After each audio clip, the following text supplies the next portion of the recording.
well, obviously, what the hell was that? If you ever wonder why you put a fuel filter before your pump, I was still able to get all of this dirt. What's going on, guys? Welcome to Moonbuilt Garage.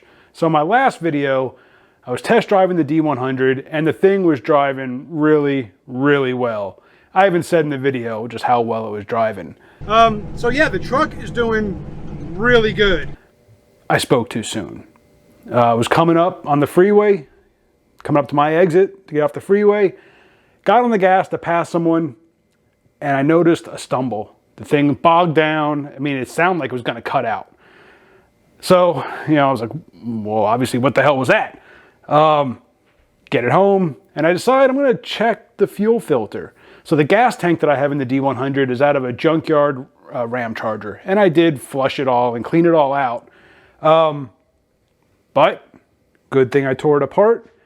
If you ever wonder why you put a fuel filter before your pump, I'm going to show you.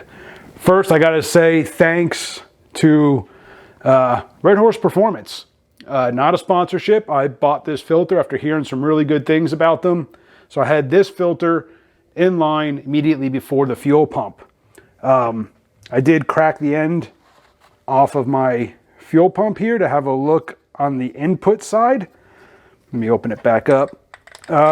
Just to make sure that nothing got into my pump. Because, I mean, I was getting off the freeway and after it stumbled, it was screaming. Like it was really pulling hard. Like it was clogged. Or like it was failing. But I don't know how well this is going to show up on video here, if at all. But I did, like I said, I opened it up to have a look after looking in the filter, just to make sure that my pump wasn't hosed. And there's a screen filter right there. I'm going to try to show you this, guys. I don't know if it's going to show up, but can you see in there? There's not really anything of note inside that pump. Looks really, really clean. Thank God. So I think my pump is okay. The filter, again, thank you, Red Horse Performance. The filter definitely did its job.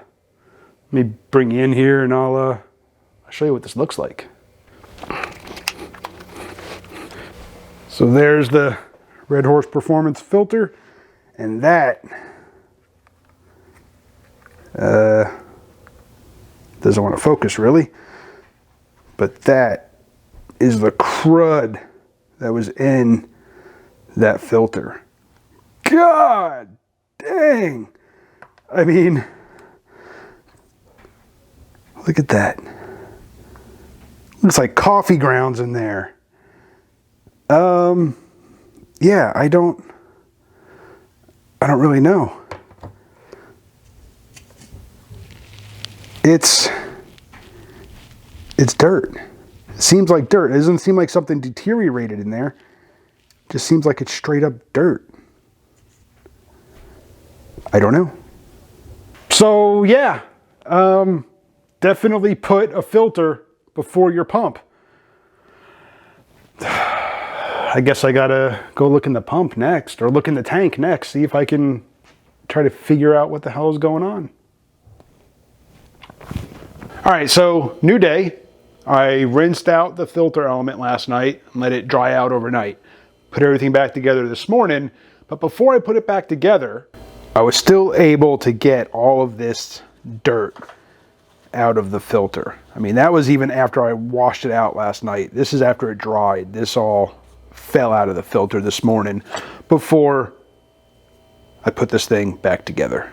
So even though this has a stainless steel filter element in there, I went ahead and ordered another one. I think it was 100 micron stainless steel insert. I'm going to use this one. I'm going to put this back in this system, back in line with the pump, and I'm going to use this one to finish draining the tank. I mean, so I think what happened, or it's pretty obvious what happened, is that the sock or the sediment filter that goes on the end of the pickup tube in the tank fell off. So that's just allowing the tube to pick up all the crap in the tank. So since this filter's already pretty much done a decent job of that, I'm just gonna let it continue, and I'm just gonna hook up some power to the pump. I'm just gonna use the pump with this filter to finish draining the tank. Then I'll drop the tank and I'll wash the whole thing out. So let's do that. So I got the fuel pump and the fuel filter reinstalled, and then I hooked up a line,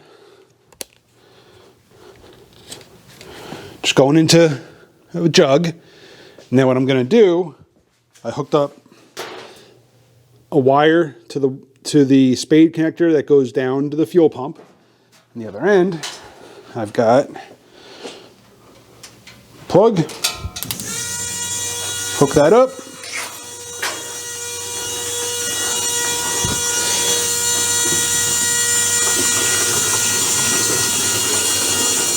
And we'll just let this thing pump away.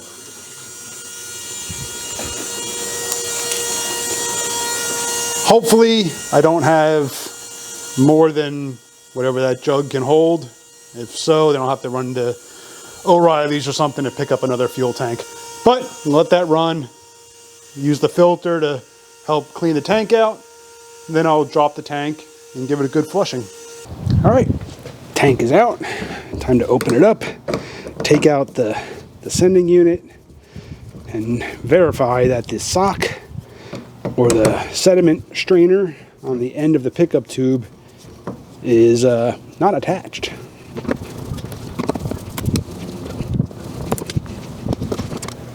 Yep, no strainer. Interesting. I don't know where the hell that thing went. Hopefully obviously it's in there somewhere. Whether it's in one piece or not, it's a different story. All right, so it's been a few days and I finally have time to get back on the truck and get some more work done. As you can see, I was able to fish the sediment filter out from inside the tank, and how this thing came off, I have no clue. I mean, that's a pretty snug friction fit on there.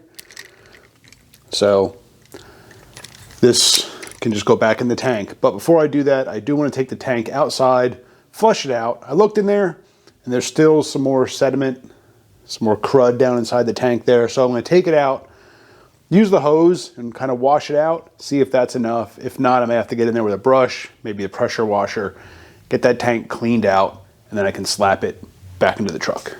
So it's kind of funny how projects like this, they just kind of snowball. I got the tank flushed out. It's all sitting there, just in the bed of the truck drying. But I figured I would take this opportunity to fix an issue that I created myself.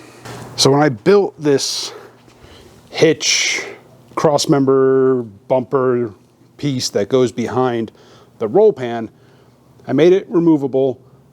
Luckily I did, because when I built this, I made it impossible to remove the bed without pulling this, which means in order to pull that, I had to pull the roll pan.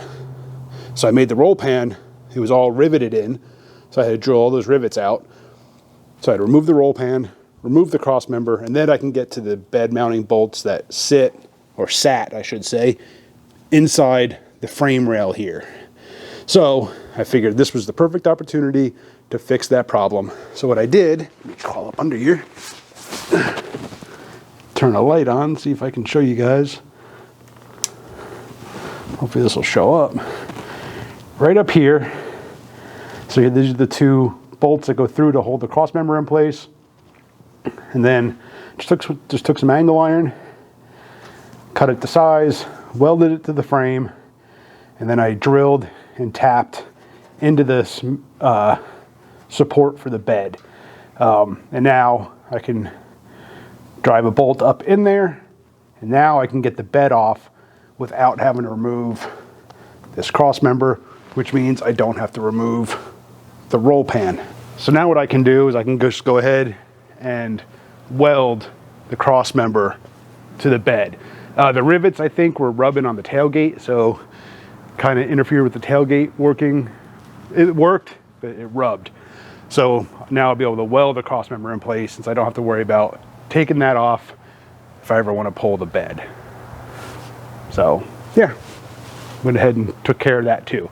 So now I'm gonna get the tank back up under the bed, Yeah, and then I can spot weld that cross or the roll pan to the back of the bed.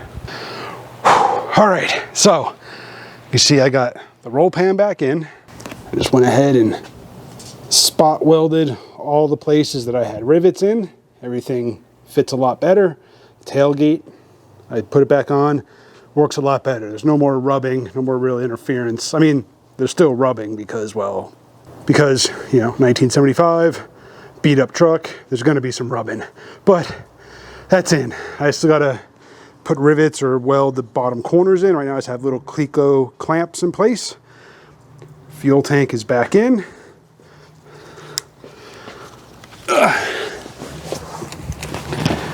Still gotta hook up the fuel filler, so that's still just sitting there.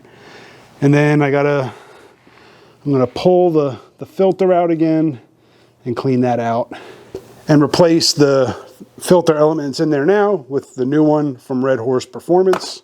So that's what I'm gonna work on now. All right, so there's the old fuel filter element. Got the new one installed. Everything's ready to kind of go back together. And there we go, guys. Everything is back together. The truck is back on the ground.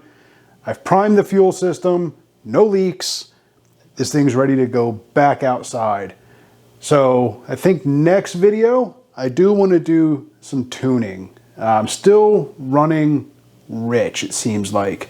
So I think I want to do some further tuning, play around with the Sniper EFI and see if I can get this thing a little more dialed in. So that might be the next video. Who knows? We'll see. Appreciate you guys for watching. Hit that subscribe, hit the bell. I'll see you in the next one.